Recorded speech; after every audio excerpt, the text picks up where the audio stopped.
During the Second World War, there were many women who suffered greatly at the hands of tough occupations. Some did whatever they could to survive, and some joined resistance groups such as the partisans, and for this they were executed. The German forces dealt with female Soviet soldiers ruthlessly, and they usually executed them immediately after their capture. But as towns and cities were liberated and freed by Allied and Soviet forces, there was a huge amount of uncertainty, bloodshed and assault conducted by forces who rampaged into regions to push the Germans back.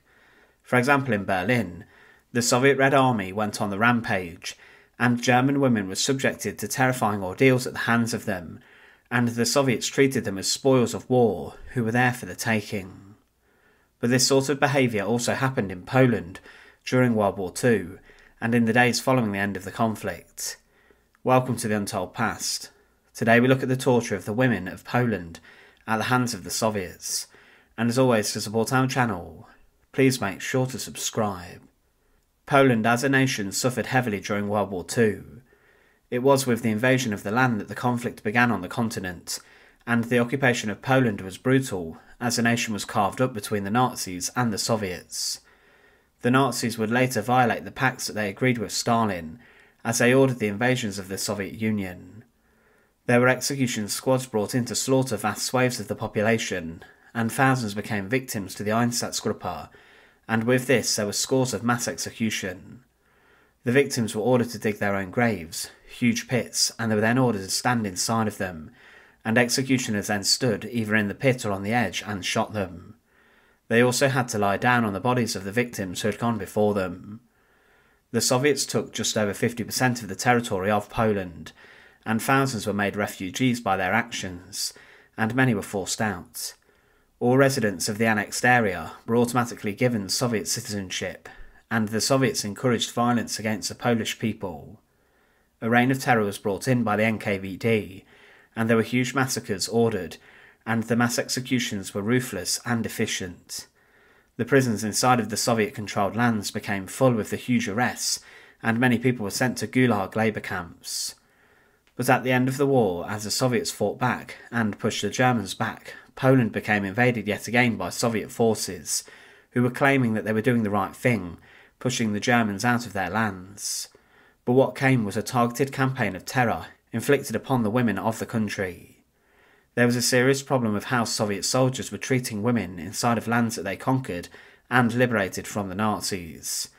Many Soviet soldiers believed they had no sense of punishment, as they were liberating the Polish from the German occupiers, and with this the Red Army men were left to do what they wanted by their commanders.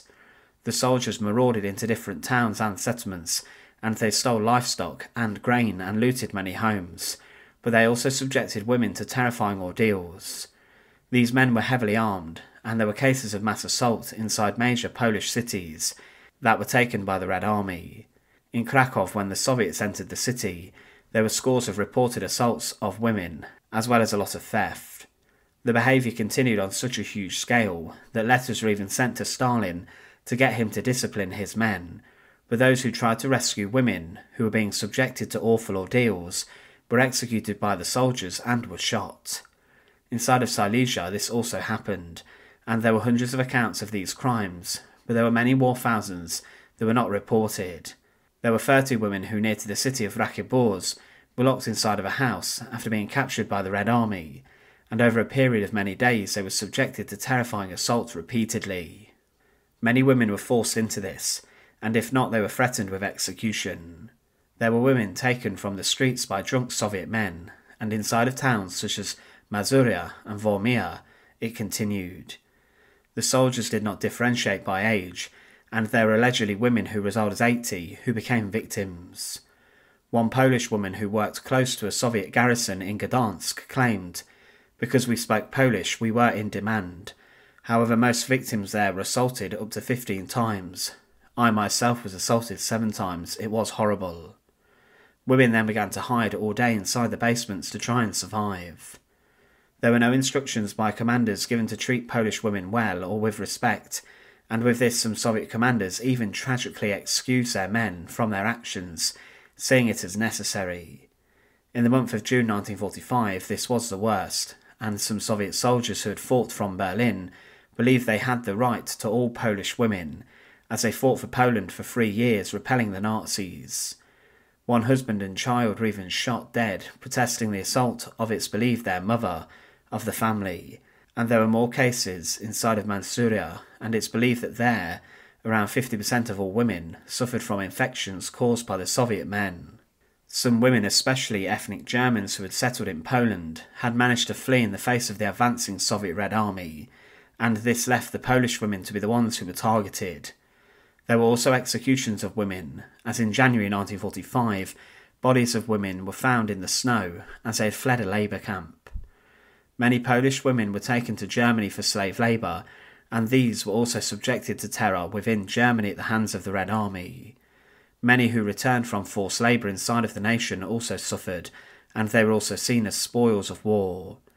Even militiamen and resistors could do little to protect the women, and things were incredibly dangerous. The commandant of a Polish militia headquarters, based in Trzebitov, stated that all women were not to walk outside on their own without the escort of militia soldiers to at least give them some form of protection. A true estimate of the amount of Polish women who were subjected to terrible and shocking ordeals at the hands of the Soviet Red Army cannot be documented due to this sort of behaviour not being recorded by Soviet reports. Historians have tried their best to estimate, and one claims that over 100,000 women were subjected to assault at the hands of the Red Army, but it could be much more. There were some who were executed following their ordeals also, and the behaviour of the Red Army continued to be a problem during the final days of World War II. As they rolled into Berlin, there were shocking accounts of evil directed towards women.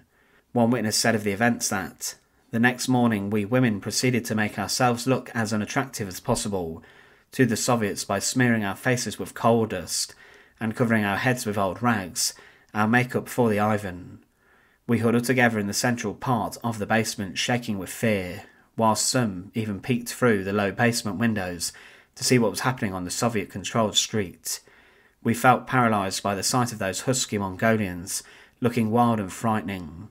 At the ruin across the street from us, the first Soviet orders were posted, including a curfew. Suddenly there was a shattering noise outside. Horrified, we watched the Soviets demolish the corner grocery store and throw its contents, shelving and furniture out onto the street. The Red Army were causing more terror across the city, and another woman who experienced it said, 'The frontline Russian troops who did the fighting, as a woman you did not have to be afraid of them. They shot every man they saw, even old men and young boys, but they left the women alone. It was the ones who came afterwards, the second echelon, who were the worst. They did all the assaulting and plundering. They stripped the homes of every single possession, right down to the toilet.' This sort of behaviour was exhibited within Poland, and there was little to no protection given to the women of the nation at the hands of those men who believed they were liberating the nation. They were in fact conquering themselves, and they committed many war crimes, but there was little to no reprisal brought against those men who partook in the terrible actions against the women of Poland. Thanks for watching. To support our channel, please make sure to subscribe, and once again, thank you so much for watching.